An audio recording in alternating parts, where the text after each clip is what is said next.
Thank you, everybody, for being here on this very, very rainy Sunday or Saturday. When we decided to do this, we actually didn't know if anybody would come given the date. So it's like such a gift to see all of you here. So thank you. For the folks that I don't know, my name is Deborah Scacco. I am an artist and among other things. And we're here in Laboratory for the Future, which is the result of my 2-year residency at Santa Monica City Yards. So I've had a focus on water and sanitation within the Department of Public Works in Santa Monica. The residency has been an absolute gift. I've learned a lot. I've been confused a lot of the time. And it's been just like a really beautiful period of like research and expansion and community.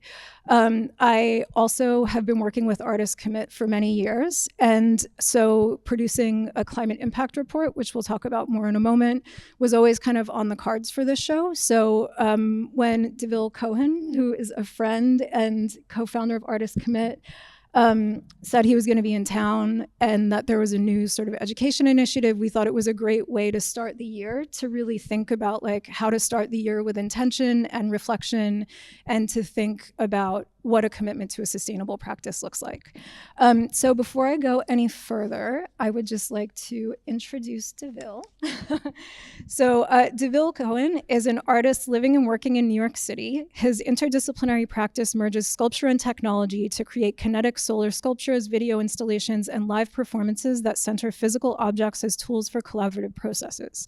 His works have been shown and produced in venues such as MoMA PS1, SF MoMA, PS 122 Gallery, International Objects, the Center for the Less Good Idea, and Bates Dance Festival.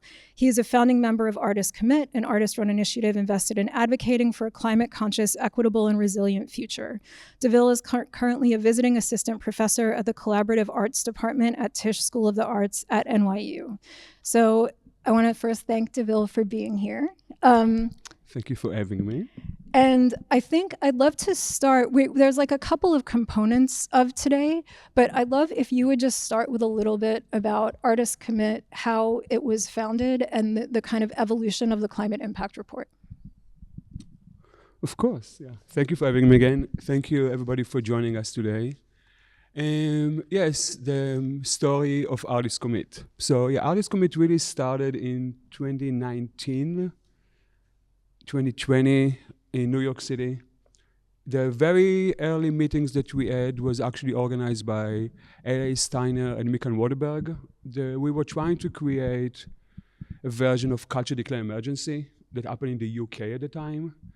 And we were inspired by Extinction Rebellion, right? It was like 2019, we were trying to generate this moment was happening in Europe, in New York City. We were trying to create Culture Declare Emergency New York, which was a bunch of confused, invested artists in the climate crisis, but we didn't know what we were doing. We didn't know what we will become. We just needed what became later on like a support group. We were meeting, we started meeting at Participant, then we met at Performance Space New York, and for a Wednesday every 2 weeks during 2019. To those meetings, people from galleries, people from museums starting to come. And we were writing a manifesto, and we were creating a letter of engagement. People were starting to sign, and we were slowly understanding what community can build and what movement can we cultivate in the culture context. But we also realized that we are New York City-based artists. The culture was a bit too big for us, so we tried to focus really on the relationship that we have in our studios, with the presenter of our work, and with the people that we collaborate with, right? The galleries, the fabricators, the museums, and people that we work with in our studios. Out of those meetings came the pandemic. We stopped meeting, but one thing that emerged out of those group, Laura Lopton, who is a founding member of Gallery Commit and Artist Commit, at the time worked at Gladstone Gallery. And the result of those meetings, Culture Declare Emergency, she founded what was called Galleries Commit. And to the Galleries Commit initiative that emerged during the pandemic in New York City, where many galleries in New York City area joined, they invited artists to also sign the letter of commitment. And out of those artists that signs Galleries Commit letter of commitment, Artists Commit emerged. And then we really started meeting during the pandemic, mostly on Zoom, trying to understand when Gallery Commit already existed and already took action within the commercial art world. We were thinking, what do we as artists, what agency do we have? How can we cultivate culture and climate awareness in our practices? And this is really when we came up with the Climate Impact Report. The Climate Impact Report was the first tool that we developed because we said, in order to be able to understand our impact, we need to start measuring it. And we said, what happens if we create some kind of a rider? What happens if we create some kind of like standards? There are no standards. We couldn't follow any standards. So we said, why don't we do some case studies? And at the time, we all worked on shows. Laura was working on the Annika Yee show at Tate because at the time she was director on Gladstone. I was doing an exhibition in PS222 in New York City. Robin Williams was having a show with PPOW. So we said, like, why don't we take those upcoming projects that we have and we start to collect data? And from those data that we collected became the model that now became the Climate Impact Report. And really we focused on 4 main areas, right? It was production, energy, travel, shipping, and afterlife, right? So those was really the categories that we followed with until now. It's pretty much the DNA of how to collect, calculate, understand the impact of a specific project in order to know how to reduce it. Most of the climate impact projects produced until now are produced retroactively after the exhibition was already done. So it's nice to see that people that were doing one climate impact report were able to implement those learning into the practice. And as you continue creating climate impact report, you can actually implement those changes. We saw models of Hauser and Wirth, for example, is a good example for a gallery that actually did the first climate impact report with us. And since then, they have a team in-house that produces the climate impact report, and they give it to us, and we are the one who publish it. Right? So it's many artists, we have few artists who actually did several climate impact reports. So this was the first initiatives that we created, which created lots of collaboration with other organizations, but also I think the thing that we like about it as artists, that we have the agency of bringing those values through one exhibition. We don't come to a gallery or to a museum and we expect them to change the entire operation. We said, let's do this for one exhibition, in one season, in one gallery, and see how this conversation and those core values penetrate and be introduced into a larger scale. So I think this is kind of like where we recognize our agency in those collaborations. Thank you. That was great.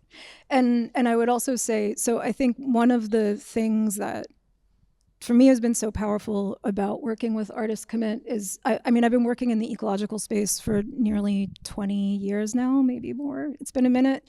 And so when it was my dear friend Jenny Kendler sent me a message and was like, hey, you need to join this group. Like, you need to come and work with us.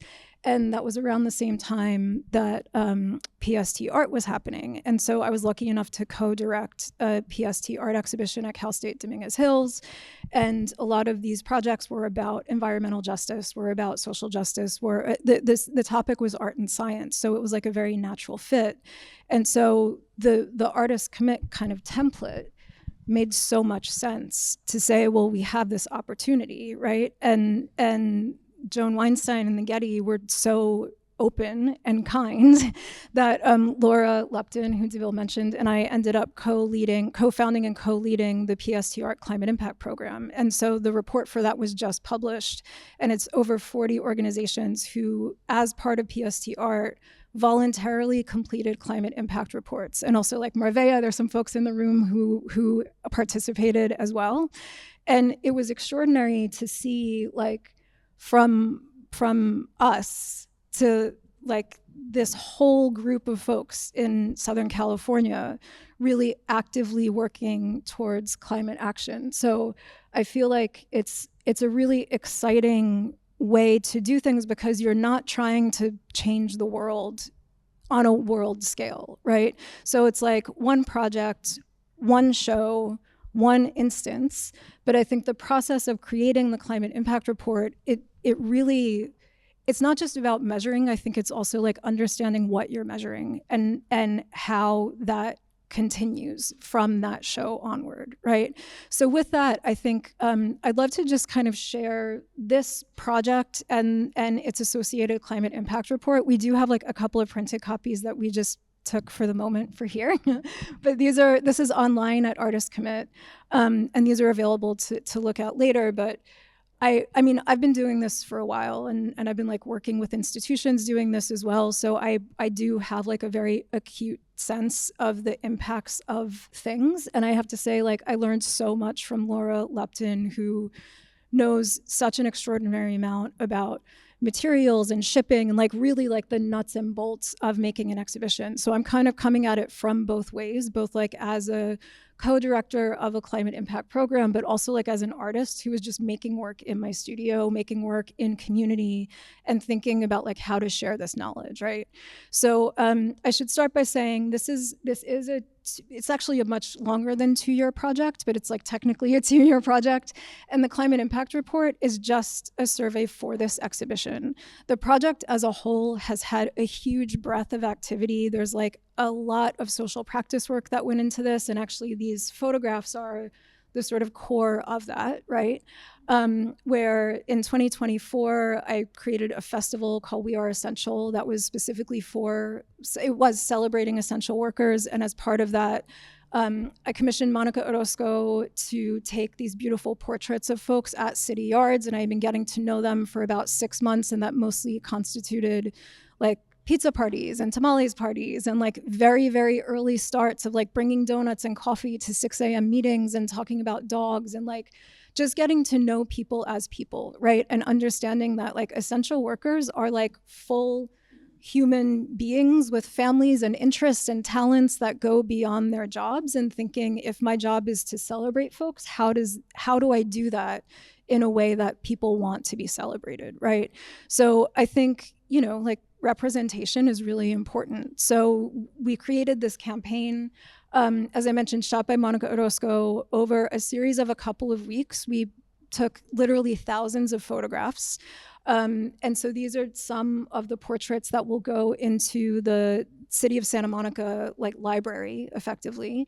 And then here, because we photographed so many people, and it's so many people that do the invisible work of keep the city running, and so many folks who are engaged in ecological work, like very quietly without it being acknowledged as ecological work, we created these kind of contact sheet banners and this campaign. So this was designed by October Associates. And these contact sheets, they are like 8-foot by 4-foot banners that are now in the main office at City Yards, so people see them as they come in. It's obviously a snapshot of a moment because things change, but there's, just here you see there's a campaign that's at Gandara Park. So this is the fence that separates City Yards from the public park. And as you can imagine, this is where like sanitation trucks roll by, like a lot of heavy equipment happens. And so it's just kind of reminding folks that like it's people that are doing this very quiet work of keeping a city running. And then we also had this sanitation truck campaign, which like one of my favorite moments of this entire project was that's Daniel Zapian, who's a sanitation driver, such a great guy. And he said that he was driving his truck at the pier and basically got celebrity spotted, where a bunch of women were like, oh my God, you're the guy from the truck. So, and he just had this like giant smile on his face, right? So I was like, okay, I think we did good, you know? So I think just really like, genuinely celebrating the very quiet and often thankless work of keeping a city running is really important. So to take this back to the climate impact report, one of the tenets of the climate impact report is supporting people. And so something that I've been thinking more and more about, and if you know me, you know I'm like very type A and I can be very exhaustive about things, but like I really want to thank all of the people that it takes to make the project, right? So having these two, this is like the backbone of the whole project to me, is like these hundreds of people who allowed me to ride along with them, to kind of, you know, show me what it's like to do like the first run of cleanup at Santa Monica Beach, which is how some of the materials arrived, to bring me like buckets of extracted earth from a well, which is how all the drawings were made. I couldn't do this without any of their generosity. So it felt really important to have them as a part of it. Then in terms of like materiality of the exhibition, vinyl is just one of the things that the art world loves, and it's so bad for the environment. So I was like, I'm not using vinyl, right? So these are just printed blueprints on paper that will be recycled. It saved a lot of money, I will say that. So like from a material perspective, when you stop using vinyl, it's like thousands of dollars were saved by doing it this way, and that can all be recycled. It doesn't need to go to landfill, which is great. In the galleries, so in this gallery here, the driftwood that you're seeing is actually washed up from the Pacific. I've done no sanding on it. I've done no finishing on it. This was from a ride along with the head of beach cleanup. And when I got back to their sort of headquarters, there was just this giant pile of driftwood. And I said, what's that? And he was like, what do you think it is? And I was like, can I have it? And so I've been like taking carloads of driftwood over the last couple of years. The pieces in the show, I think, are very limb-like, right? And so if you really look, you'll see they have these sort of cracks in them that almost feel like arteries. And so very like mechanically inserted into that is waste plastic, because you can't work in sanitation in Santa Monica and not talk about plastic in the ocean, right? So it's really about this idea of like both plastic in bodies, both planetary and human. And that is actually waste plastic from the PST show that I curated. So that there's like no materials found there. And actually all the mounts were made by Michael Dodge, who's a brilliant fabricator. And he was like, oh, I have some copper in my studio, which is great, because that's what I wanted anyway. One of the really exciting things, like any artist who works on paper knows, framing is just ridiculously expensive and almost always goes wrong. And I'm in a kind of text thread called Artists Support Artists, which is like a number of artists in LA. And somebody said, oh, there's a good framer who's having like a sidewalk sale. And so this framer was just, there were frames that were like maybe slightly the wrong size, or like really tiny imperfections that could be buffed out.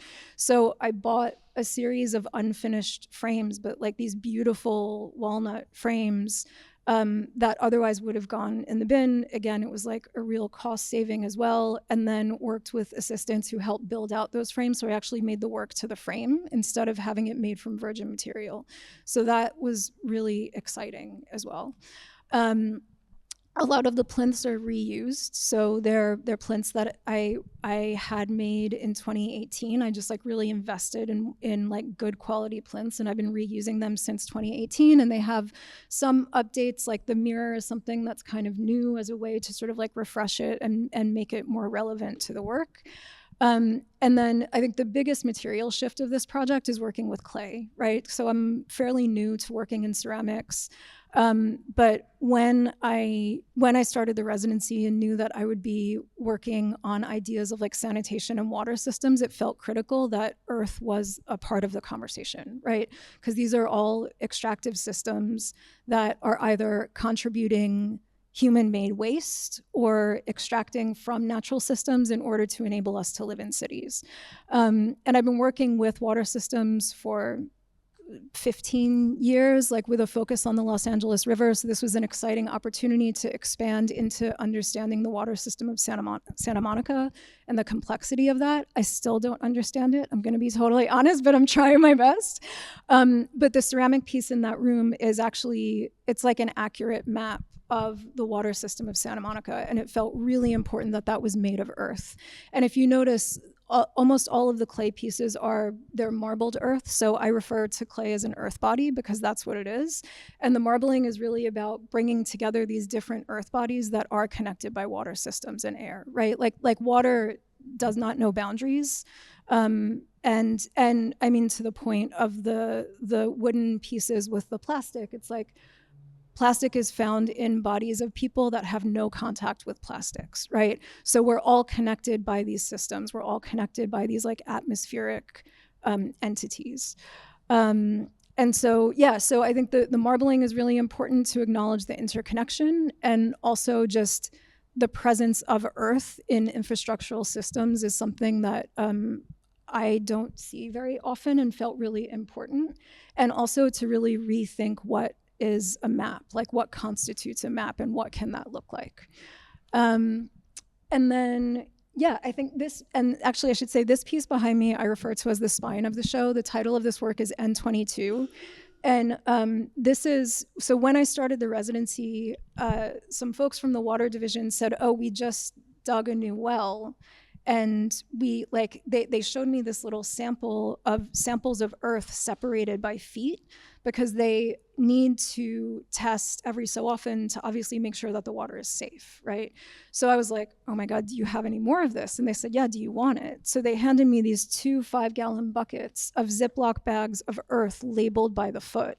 And it just sat in my studio for well over a year. I didn't know how I was going to use it. It's not commercial clay, so you don't know if it's going to fire. I feel like it's such like a precious commodity, so I don't want to waste it and fire it and then have it not work. And so this piece behind me, which is titled N22 for the name of the well, at the very top is earth from 10 feet below the surface, and this is 500 feet below the surface. And so you're looking at an actual core sample of a well that contributes to Santa Monica's drinking water supply. And what was interesting also is also in the community aspect of this, there is a gentleman in the water division, Eric Jensen, who found, when he started in the water division, found a bunch of archival materials and was like, oh, do you want these? And I was like, yes, of course I do. So it was just like binders of drawings, and some of the materials are on that research wall back there. Some of them being photographs of like early well sites being dug or early water infrastructure being dug. And when you work in water infrastructure, you spend all your time in a hole in the ground, basically, right? And so it's like the invisibility of the system. So it also felt right that like if this is a core sample, then we are 500 feet below, with that being the top of the surface. And so this, and you can see the kind of ombre of the earth is incredible. Like this is just earth and water. I did not add any tones, any hues. So it's also just pointing to the fact that like soil is alive, right? And is changing according to the depth. Also, this is the clay that was used to make almost all of the drawings in the exhibition. And all of the kind of smaller frame drawings are based on those archival images back there. So it all comes back to like the generosity of the community of sharing these materials with me, and then actually using both the archival and physical materials to make the bulk of the show. And yeah, I think that's, I guess, should we maybe like ask anyone who's questions about climate impact reports? Yeah? Yeah, so that's like this case study of a climate impact report. The other thing I will say is that I am producing a publication which will be completed later in the year that will look at the actual like whole arc of the project. It just felt too big to do a show and do that all at the same time. So that's coming later. But does anyone have any questions about climate impact reporting before we move on?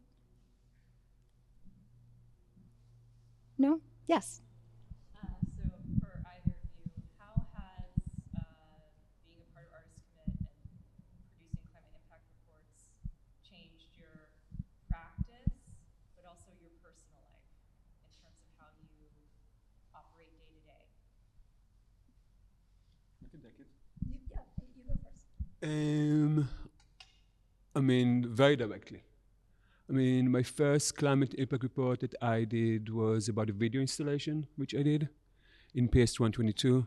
And I did for the project everything right? I worked with dancers around the world, but I worked with them remotely. Nobody traveled. I repurposed material from my studio, props that I made from found material. So kind of like the production of the piece itself was actually very responsible. But the climate impact report demonstrated that actually most of my impact was associated with energy, right? For the video projection, for the light, for the overhead projection. And in understanding that actually my largest impact come from energy, this is where I was interested in solar energy. And since then, actually, I became very invested in working primarily with solar energy to operate my sculpture and my installation. So I think this kind of like, it's a great example of how, right, kind of like what you learn from the project and how it implement how my studio start operating moving forward from that point on. And in my personal life, I think, being part of Artist Commit, outside of the building community, I think it's the focus that we have on thinking about as a community and as individuals in our relationships to the physical world that we are in. I think your exhibition actually is a wonderful example. It's nice to see the reports before seeing the show, because I'm so familiar with the process of the report, but actually being in the show and seeing actual artistic gestures, material choices, paper, shapes, all the clay, the pinch clay project. It's so amazing to think, because I think this is what we are doing as artists, right? We are not scientists, we are not journalists. Maybe we are trying to be activists, but actually the space that we operate is a space of creativity and innovation and research in this way that translates through means that are more abstract and more intuitive, but they expose, I think, as this show does so wonderfully, our relationship to materials. And I think this is kind of like what we do, I think, in what we're going to get to talk about the education initiative. It's just the understanding that the climate crisis that we are in is a material crisis, and we can't think about the material from where we meet them in the art supply store or in the Home Depot.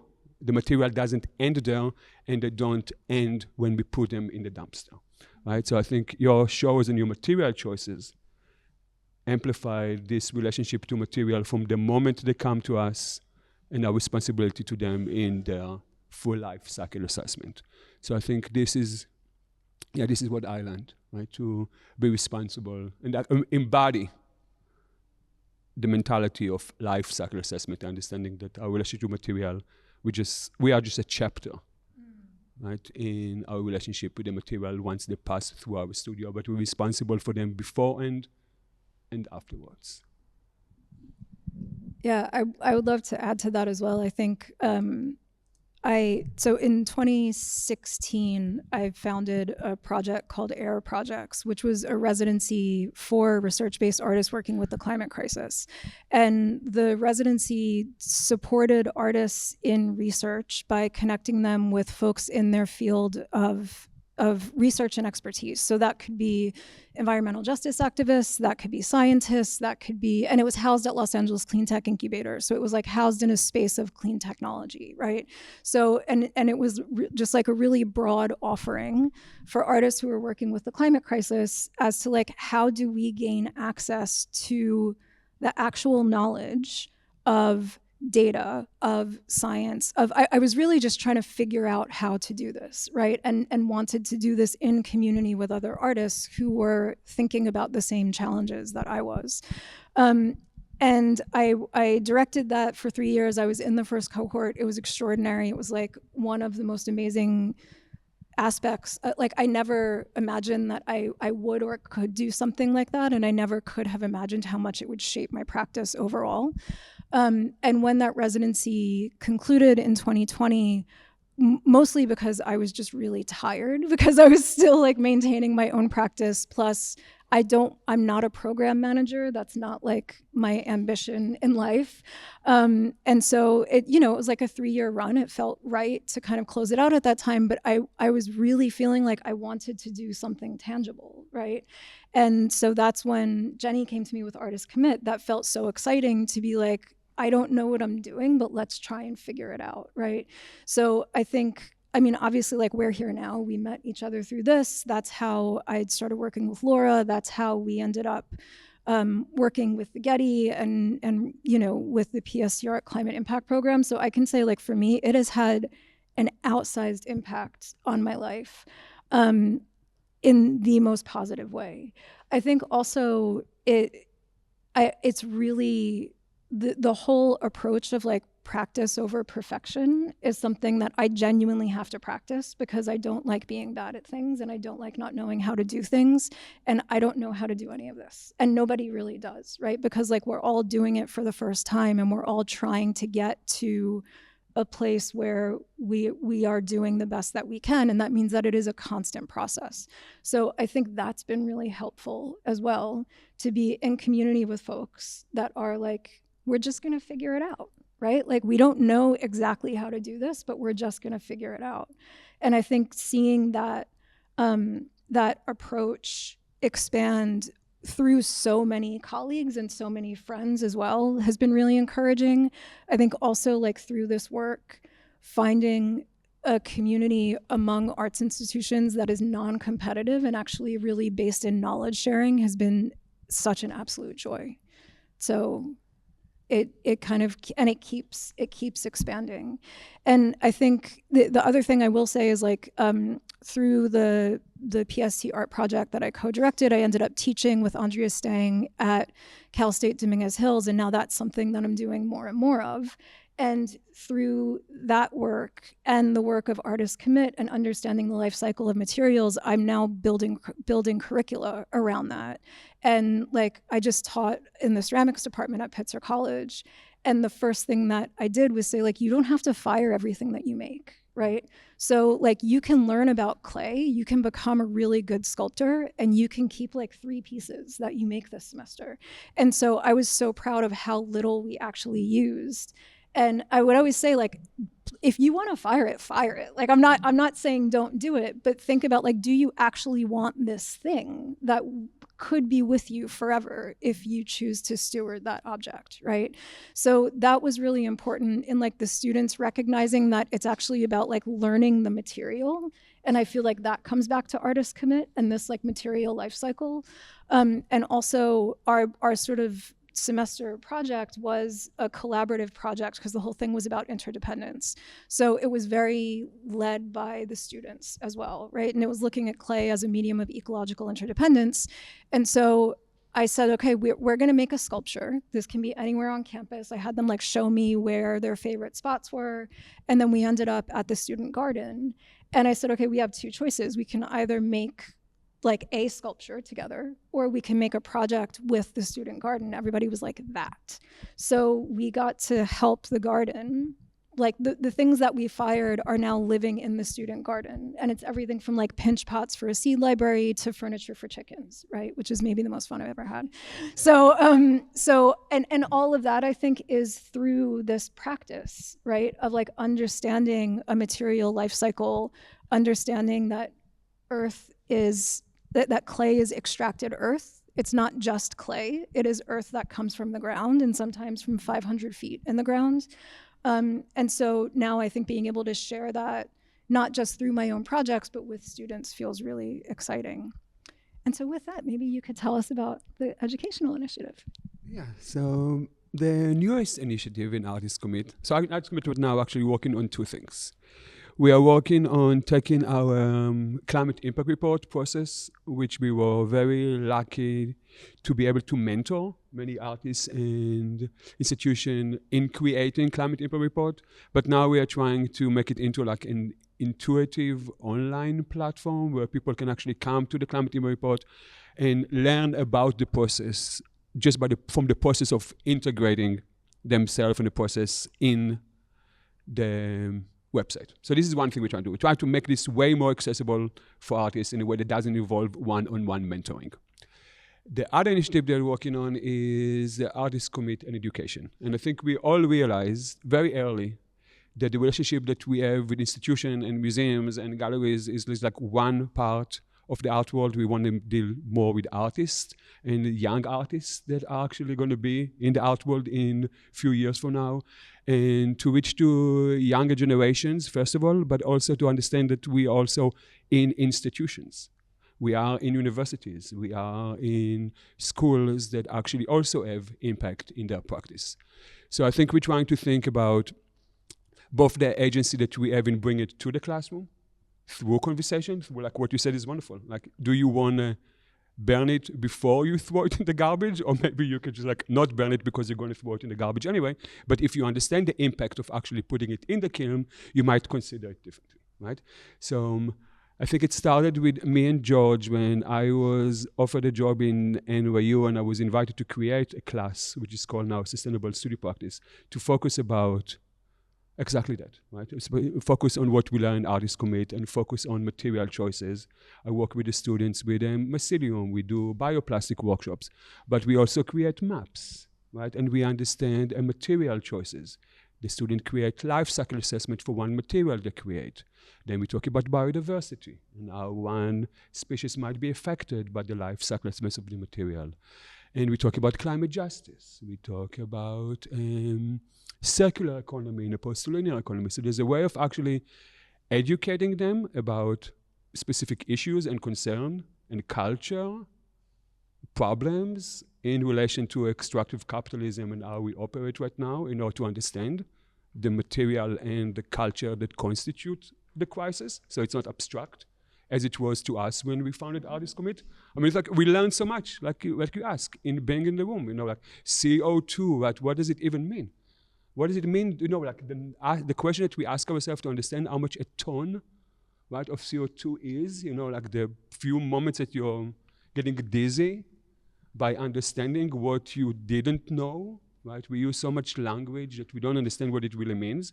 So to make, first of all, those numbers on those units and those values accessible to students, it's one thing that we do in the course, but also giving them access to other material choices, right? We can grow our own mycelium. The mycelium we take 5 days to grow. So what kind of meditation, what kind of like pre-meditation, what kind of different time, right? Why when the material become actually a living organism that we are in collaborate with, we are not consuming it, right? So changing those intimate relationships with material and processes, it's something that is nice to see in the classroom. You know, I think of it sometimes like as queer materials, because when we meet the material, it maybe give us like new desires and new ideas. So we don't use them only to replace an already existing plastic. I don't want the bioplastic to do what plastic does. I actually want the bioplastic to do something else, right? So if I want the bioplastic to last forever, maybe I don't think about the bioplastic in the right way. So kind of like to see how we can actually bring those new sensibilities also. And because it is a studio class, so it's nice to see, like, you know, like with the time that we have, like the 14 weeks to spend time with the material, and the project that they make was actually very inspiring for me personally, teaching this course for 3 weeks. But doing it really, again, as a professor in a visiting position when I'm there for 3 years, and I have the ability to be in relationship with the institution itself. I'm not an adjunct. I'm not doing it in the classroom in isolation. As George, a founding member also of Artists Commit, is doing in SVA, he doesn't have relationship to the institution in his teaching.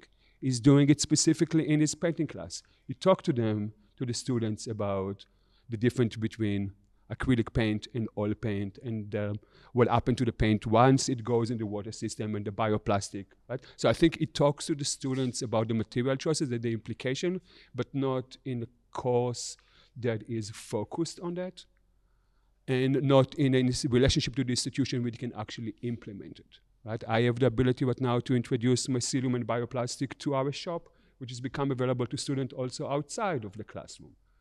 So I think in understanding the two relationships that we have to the classroom and how we can generate curriculum to address it as adjunct and as full-time educators, is also give us different agency to the institution itself, right? So we're looking right now with Artists Commit Education. We met for the first time last spring. We call up the first meeting. We had people that are artists and educators from many institutions in the East Coast, mostly. And this is why we're here today, to see if the people in the West Coast that also would like to join. We had adjunct and full-time faculty from people from Columbia, from Pratt, from SVA, from NYU, from the Art Institute in Chicago. And it was nice to see that many of the artists that are also working in the education space bring similar strategies to the classroom through site visit, through the visiting artists, through the topic that they cover.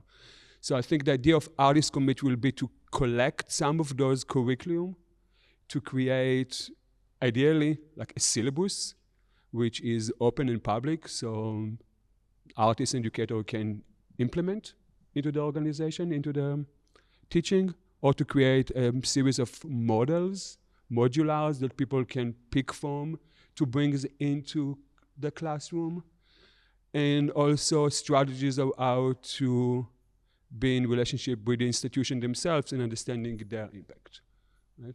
Like, where is our trash going to? Facility. We know that in New York City, when we go to the recycling facility, we know that NYU and any other university is not part of the recycling system of the city, right? So I think it's a point for institutions also to understand where is our recycling are going to, right? Where is our material are coming from, and kind of like what infrastructure, as we did with Artists Commit, right? I think understanding the infrastructure in order to improve our operation within it, it's something that again start with the research. So I think in the new initiative, we're trying to also reach out to more artists outside of our closed network of like what now we are 6 active leadership member in Artists Commit, right? So how can we reach out to more artists and more educators to build more community and to be able to share this knowledge with young artists and the institution that we are in.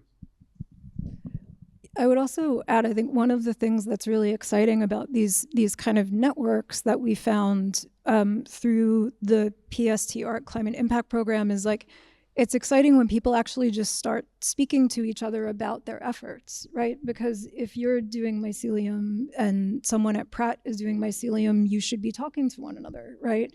So I think just having a space for folks to share information that is making progress, and also really acknowledging that it is about adaptability, right? So I think that's also where having it in an educational space becomes really exciting, because that is a space of constant learning and adaptability.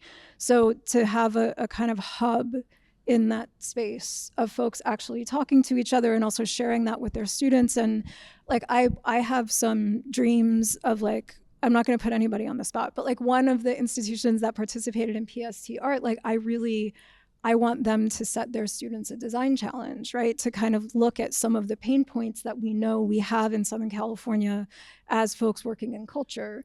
Because as a design student, that's what you do, right? Like you're solving problems, you're inventing things, and that's the time to do that. So I think also like actively engaging students in the process of solving the problems of the materials that we know are extractive, that we know sit in a landfill forever, but that we know are like, there needs to be a sign on the wall somewhere. So that's going to be made of something, right? So let's think about what that could be. I think that also feels really exciting. Totally, because those materials imposes on you. Yeah, we can try to make the vinyl out of bioplastic, but somebody have to experiment with it, exactly. Right? Somebody have to try to cut it. Somebody to try to see like how long will it stay on the wall before it falls down. Right? What kind of glue do you use for it, right? So I think it's nice the classroom to become a space of experimentation. And speaking of community, I think it's beautiful to think, like that we do the things in collaboration and not in competition. And I think Susanna is here with us from Creative Migration, right? I think Artists Commit is also part of PACT, which is Partner for Art Climate Targets, which I think there's 7 climate initiative organization, like from around the world, that we meet like 3 times a year. And the idea is to know that we're actually working in collaboration, not in competition, right? So we meet a few times a year to understand what other people are working on. So if we realize that, we are both working on the same thing and we are 3 people on our kitchen tables on Zoom, we can actually work in collaboration rather than in competition. And I think this is exactly the idea, that we can find the educators that are already doing it, so we can actually learn from each other and collaborate and find a way for also the organization and the institution to collaborate and maybe even potentially bring students together. Yeah, and I think one thing I'll just add that is really important, that the whole philosophy of the climate impact report is that no action is too small. So if one thing that Laura and I would tell folks through PST Art is like, the one thing that is a very light lift is just ask your shipper if they can create a carbon calculation for you, right? Or ask fabricators, what is your climate policy? And if enough folks ask them, they'll eventually think like, I should really have a climate policy. So there's very light touch ways that folks can participate. And I think it's the same thing, like if this sort of evolution of a kind of a la carte curricula evolves, then you can almost like sneak it in. For example, I'm adjunct, right? And I teach at multiple universities.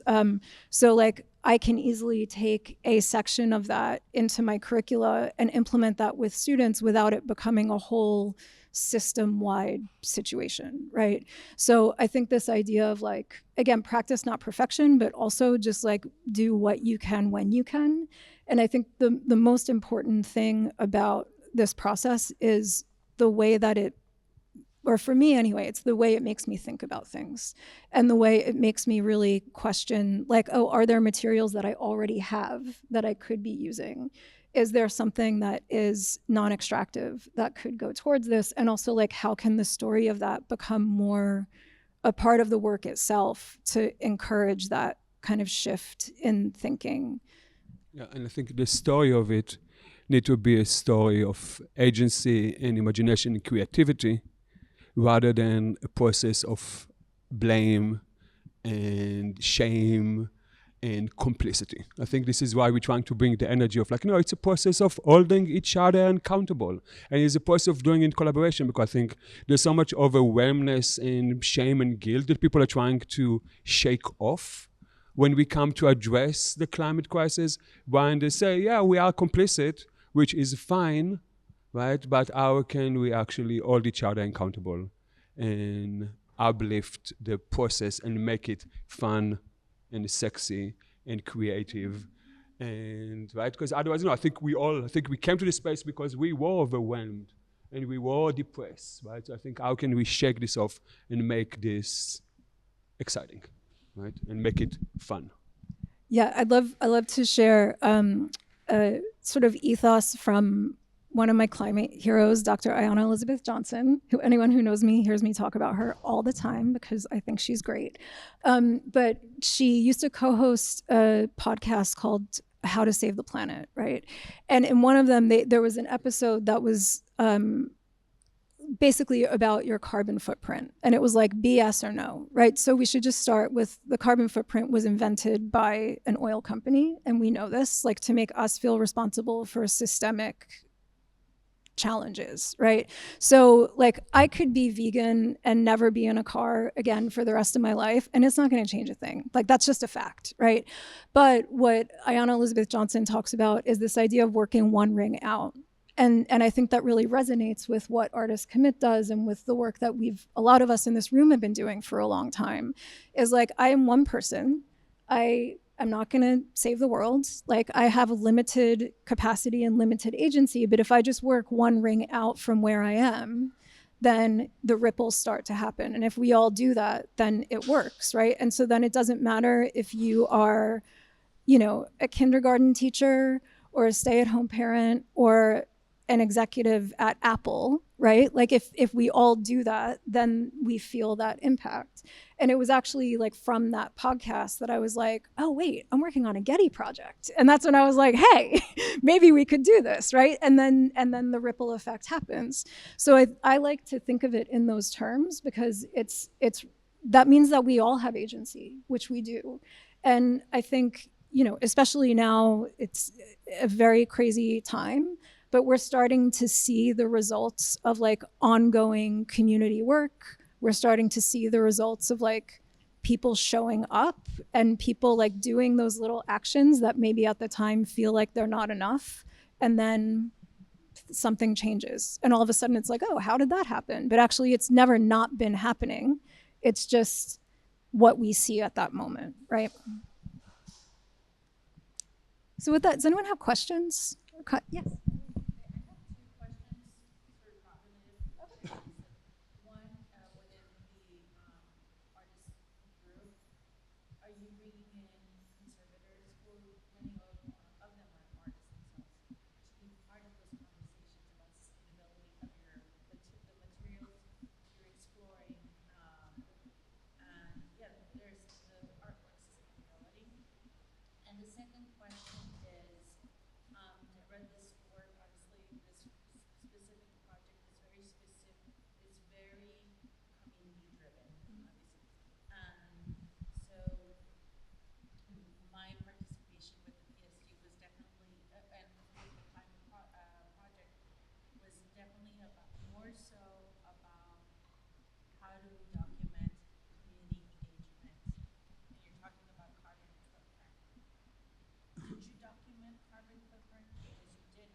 how to document that when it's for all those social practice artists,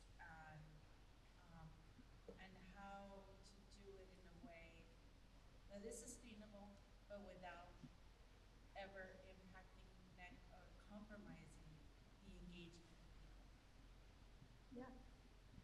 of people. Well, why don't I take that one first, and then we'll talk about the conservation. So that's a great question, and I actually think, so Marvea was the curator of the self-help graphics project that was part of PST Art called Sinks, Places We Call Home, which was a beautiful project. And I really appreciated the way that you approached that climate impact report, because social practice work is different. It's just like a different way of creating work. So I did not track every car travel. I also think there's a point at which it becomes too much, and it becomes a burden, and it becomes it can become unsustainable, right? So I basically averaged once a week over a period of X months, whatever it was, like 27 months, whatever it might be. And it's like, that's the approximate amount of miles that I have driven, right? Where I did talk about it in this report is I had a, we had an opening, of course, but then I also had a like VIP lunch for public works employees, right? So that's like everybody that works at City Yards. So that's like the sanitation folks, the water folks, the one welder who's in that photograph, like everybody who works at City Yards, like the firemen, just everyone was invited. And what I learned is they really like meat. Like they just, so like from a climate perspective, I would love for every event to be plastic free and meat free, because that is like the most climate forward way of being. But also it's like these folks have given me their time and they've been extremely generous, and they probably don't really care about my exhibition. Not all of them. Some of them did, but I'm sure some of them were like, what are these lumps? I don't want to be here, right? So like I want to feed them something delicious. So like I did go for like a meat heavy or a more meat heavy meal than I usually would. Just because I just want to make people happy as well. So I think like there's always like a balance of that, and really just understanding like what is the right thing for that moment. I would also say like in social practice work, like sometimes I think like, oh, I'm driving so many miles and I'm doing this and I'm doing that. I am not on a business class flight. You know what I mean? So I think like relative to what a lot of other folks are doing, it's like such a small amount that I think we have to understand that everything has a cost. Every morning I wake up and I brush my teeth and I'm stealing that water from Owens Valley, right? Every time I drive my car, there are gonna be little like microplastics that are going down the storm drain. So that we can't exist without some kind of environmental impact. So I think if we are as responsible as we can be, but also not so hard on ourselves, that's like, I think that's like the balance that I try and find. I mean, I also in this report talk about like when I made my first report, it was for the residency that I mentioned. We had a culmination show. Honor Fraser very kindly reached out to me and said like, if the residency is closing, you all should show together at least once, right? So very generously opened her space to us, and there were 9 of us in that show. Beatriz Jaramillo was one of those people, right? And that was the first climate impact report that I produced. And I drove myself crazy. Like I actually was like, I want to calculate how many hours of labor go into making a show of 9 people. And I was like trying to calculate the energy, because we were like using a fabrication lab, like the energy of 3D printing and the energy of laser cutting and the energy of a water jet. And then I was like, I just can't do it. I can't do it. You know what I mean?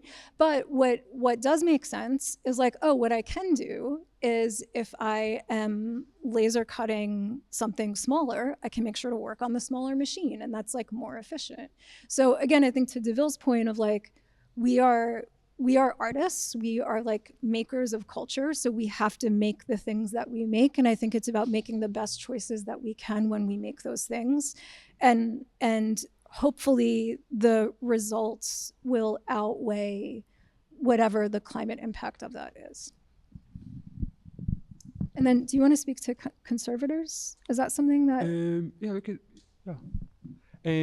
We do work in Conservator. I collaborate with Kim Craxon on a climate impact report. She is a conservator for contemporary material based in Berlin. So there are people in our network also through PAC, people that actually think about material seriously. And I think the study of material, sadly, we cannot track material the way that we can track carbon. So just because we have carbon and carbon we can calculate, great, we should calculate it. But there's many other things that we can't calculate in a way that we have a unit for, but we should still find like maybe more creative and more poetic way to speak of them. I like to highlight the example for Beatrice. They did a climate impact report for a series of residency she did in a land in the forest. And she calculated the impacts through ceremony, through gathering, through energy, right? So she came with different units to calculate her impact.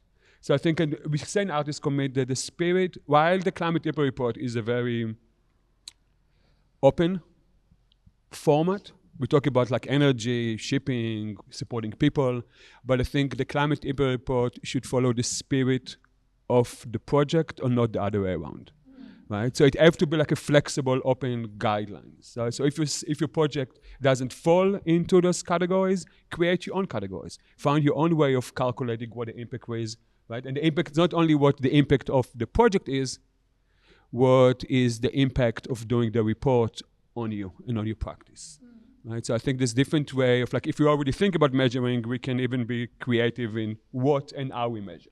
And the carbon can be an inspiring model. But for material right now, we just can't.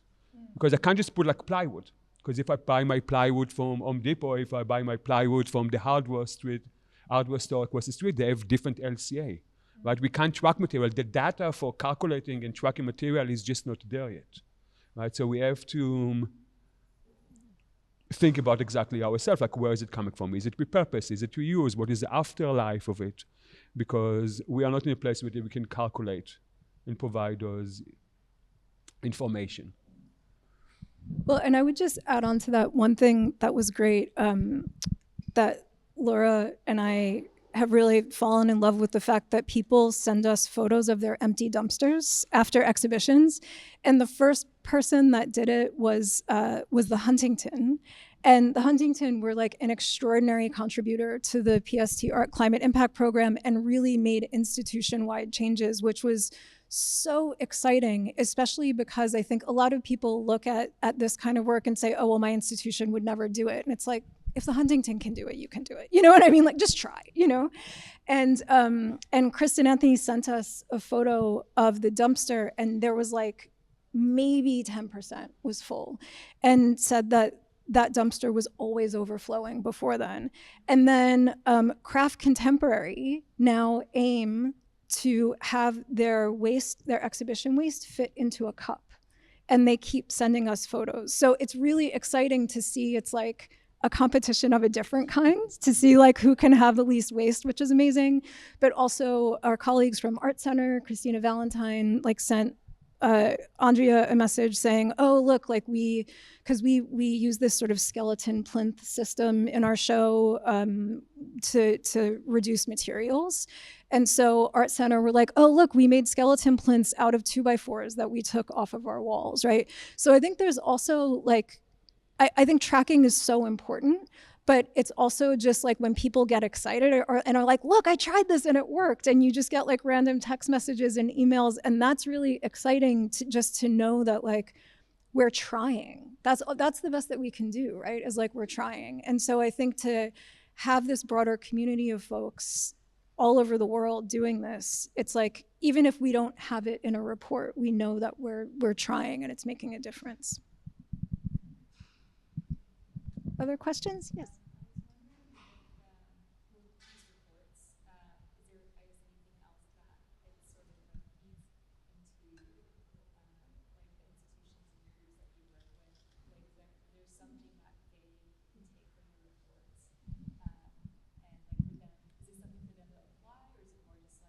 Here's a summary of my research.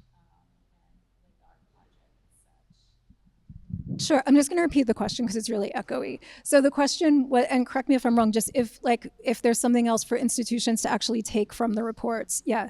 So one thing that we found with the climate impact program is that, especially in larger institutions, there's a lot of folks that work there, and it can be really difficult to start a conversation about climate.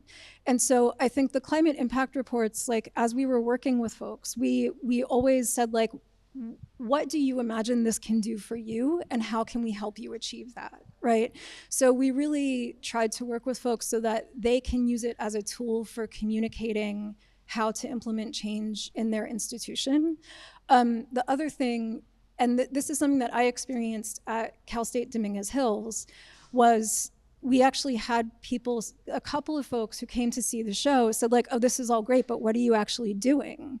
And we were like, oh, well, you can actually see our climate impact report to see the efforts that were made to build community, to reduce impact, to share awareness and education. The other thing I would say is, like, we've encouraged folks to use them as a part of funding applications as well, because maybe less this year, but in 2024, some funding applications were actually asking if you are taking climate responsible measures, right? So that's another aspect that's like helpful. I think it becomes a helpful communication tool for folks. Something we also heard people say is just like having the template gave them a way to, it's like a framework, right? And like what we heard in the beginning a lot was, I really want to do this work, but I don't know where to start. So we're just trying to give folks a toolkit to start with. And then with the climate impact program and with Artists Commit, like we are there for support as well. So people can always like reach out and ask questions and know that like there's someone there to support the decision-making process. Yeah, and from the artist perspective, I think most of the climate impact report that we created actually was initiated from the artists, not from the institution in this case. So when the artists came to the gallery or to the venue and said, like, oh, I would like to create a climate impact report, one of the things that we need is a climate statement. Many of those institutions did not have it at the time. So it was helpful for them to go back and look at previous climate impact report to see what other institution has drafted as a climate statement for them to think about internally for the first time. And I would say one other thing, just with in the spirit of material afterlife. So the show at Cal State Dominguez Hills, we worked with Laddie John Dill, who did this beautiful piece called Sand and Light Landscape. And he used 6,000 pounds of sand for this installation, right? And it had to be like a particular kind of sand that dries out in a particular way and all of that. So we're like, okay, now we have 6,000 pounds of sand. What are we gonna do with it? So like, because we were doing the material afterlife, everything was rehomed. And so that sand went to the Childhood Early Development Center, who now made like a sand pit for kids out of that. So one thing that I found being in a Cal State institution was that, and we also had an amazing project manager, Michelle Santos, who was a Cal State Dominguez Hills alum, and so knew a lot of other departments. She's just like an awesome person who's like super friendly and curious and is like, I can fix that, you know? So she reached out to multiple other departments. She facilitated that donation of the sand and like now like a new play area for kids, but also learned that there was one of the things we struggled with was vinyl gloves, because during installation we have to wear gloves to protect people's artwork, but that was like the one thing that we couldn't recycle. And she learned that like the medical department has a vinyl recycling program. So now the gallery recycles all of their gloves. So I think it also like encourages folks to reach out to each other about, another challenge was building energy. So she connected with the head of sustainability about the building energy. And so it's like a way to build community around the idea and also like plant the seed with everybody so that hopefully, again, it like one ripple out. Yes. Could you talk a little bit about having to bring projects like this to scale? PSTR was an attempt to kind of bring it to scale, but it also required a very personalized touch. You and Laura spent a lot of time with each of these institutions. And in thinking about the education initiative, how do you take that from that model that's so personalized in a way I mean, I think the classroom is a very personal space. So I think the relationship that we have with our student is like a very intimate relationship that, yeah, I think it's a good starting point for them because they are invested and they are committed and it's their own projects. So I think it's amazing and inspiring to see how much they locate themselves in those issues and how invested they are in doing it. But I think for the relationship that we have in institution, I think this is exactly the interesting thing a bit between being an adjunct and being an institution, right? I think we have some members of the initiatives that are in a chair position of a specific department. So they have different agency to the operation of the day-to-day of the institution. So I think the intimacies, we're relying on intimacies and relationship that we already have. And I think this is exactly what we bring as artists, because when we come to a place, we already have the relationship. We're already in the space. We're already in the room. We're already working on something. But we're saying, as we work on it, can we do it differently? Can we think about it through those lenses? I would really agree with that. I think one of the reasons why the Climate Impact Program was successful was because those relationships existed, right?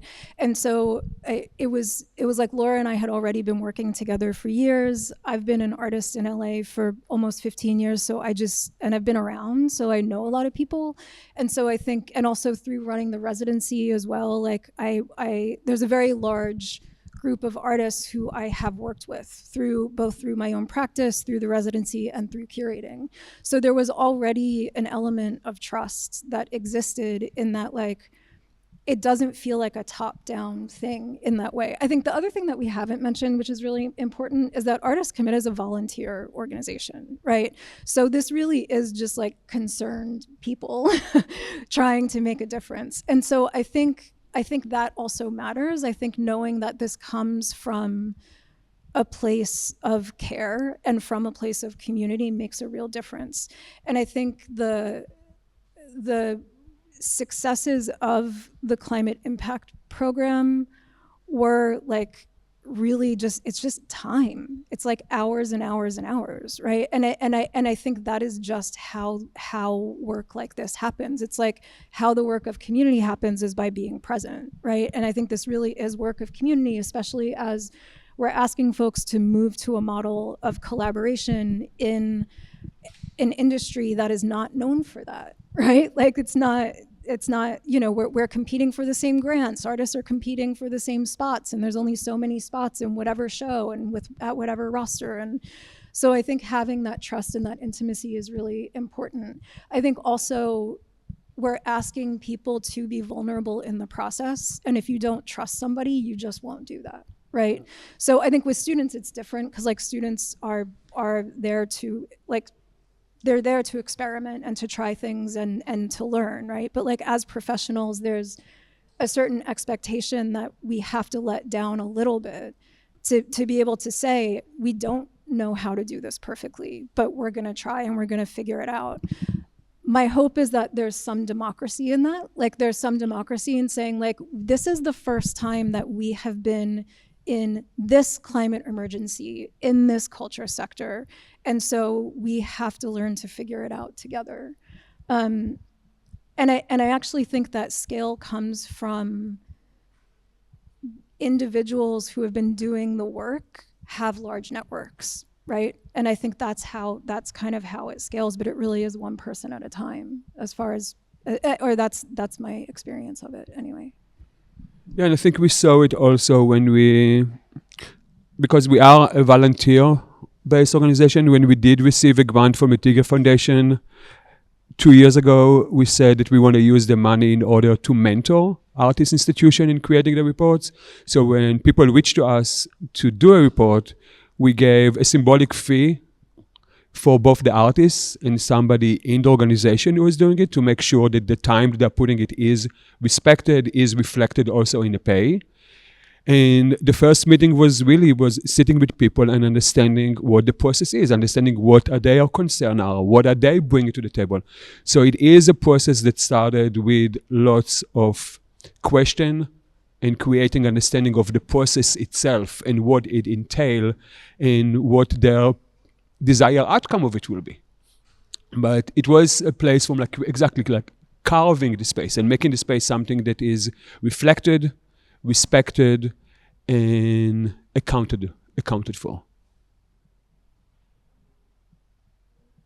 Which is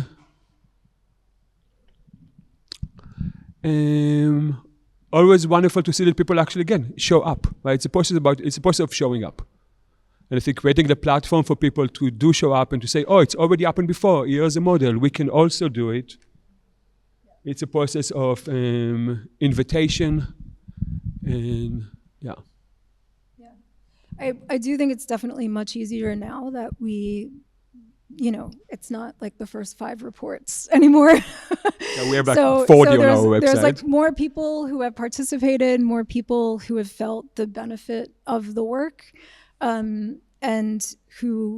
and more folks that want to continue to, even if it's not through formally doing a report, you don't have to do a report to be engaged in the work. That's the other really important thing. I think the report is a vehicle to start and it's a framework to start. But the hope is that it continues to ripple out into broader decisions. And actually doing the report, it means that something already started before. When you come to the place that you want to do a report, you already cared about something. You're already trying to understand something. So if you're already in the space of want to make a report, a process already has emerged. I think the very unsexy question to the answer of scale, I think, is also incorporating it into existing systems, right? So to say, for example, if you have a grant for an exhibition, you will likely have to report some aspect of your expenses to that grant. So can you align your reporting template for the grant with the reporting template for carbon tracking? And then those two things just exist in the same, so you're already doing the work and you're basically filling in a column additional, right? So I think it's also about just finding efficiency in the systems that we know already exist in exhibition making and making projects, and being able to tailor templates so that you can access the information in a way that feels natural. Yeah, I was gonna say, it's sort of like the notion of self-assessment to an artist might seem sort of counter to artists don't necessarily always sort of assess the outcomes of their project on any level. Do it, but an institution, it's actually very common for a show, an institution, for whatever initiative to have some kind of self-assessment or assessment of outcomes. And so in a way of scalability, it actually seems like the artist can do it, but the institution, it's almost intuitive to an institution to create some sort of assessment of a project. So scalability-wise, it's sort of natural almost for the institution. Yeah, and I think also it's a really unique opportunity for artists to engage with institutions or galleries in a different way, right? Because often we are not necessarily a part of those logistics. But if the artist says, okay, I want to create this climate impact report with you, and they can be as involved or uninvolved as they want to be, but then maybe that's where maybe choices of shipping come in. So you can say, okay, I'm gonna have my show ready X weeks earlier so that I can ship by freight, by sea freight, as opposed to flying or whatever it might be. So I think there's definite advantages to starting that process before anything starts, and for the artist and the institution to have a conversation together about what their desired and shared goals are from that project. Yeah, and I do think it offers a different kind of opportunity for how artists and host venues can work together. And I think that is probably good for everybody, right? I think that's beneficial for everybody. Yeah, and I guess probably that's I think that's the benefit of the shift that we see. If climate impact report and its values can be implemented not retroactively, but people can come to it beforehand, so they can say if we want to make it this way, then we are not shipping in advance. Right? So I think it's exactly the shift of like bring it into the door, not retroactively, but it's become a leading value. I also wanted to speak on behalf of an institution that works with artists that require the projects we do to produce climate impact reports and using the artist framework.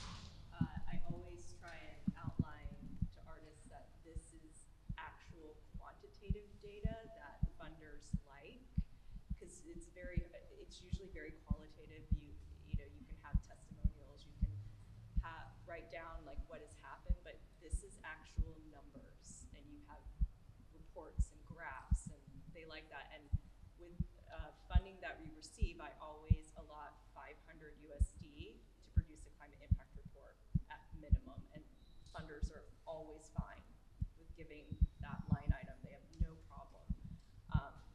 So I think that that's good, and I think that working with artists, like I do see shifts and change when I say this is our climate policy, we use this framework, and it opens something, it opens a conversation. You know, it allowed, like even when there was confusion about the compost and how that worked, and I'm like, you can't put chicken bones in this, you know, and you know, we laughed about it and we documented it, and we put it in the report. But I think that it's about just creating pathways and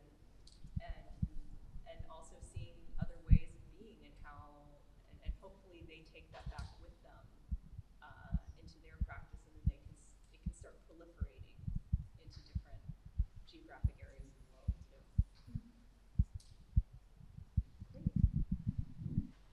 Any last questions? Or so I know it's also freezing in here, so I appreciate everyone still being here. No? Okay, well, I really just want to thank everybody for coming on this chilly day. Thank you so much, DeVille, for being here and for sharing your work with everybody. And Congrats, Deborah, on a beautiful show. Thank you. And on a closing event. yeah, thank you. Yeah, and I'm here, so if you have any questions, please just ask. All right, thank you so much, everybody. I appreciate you all being here.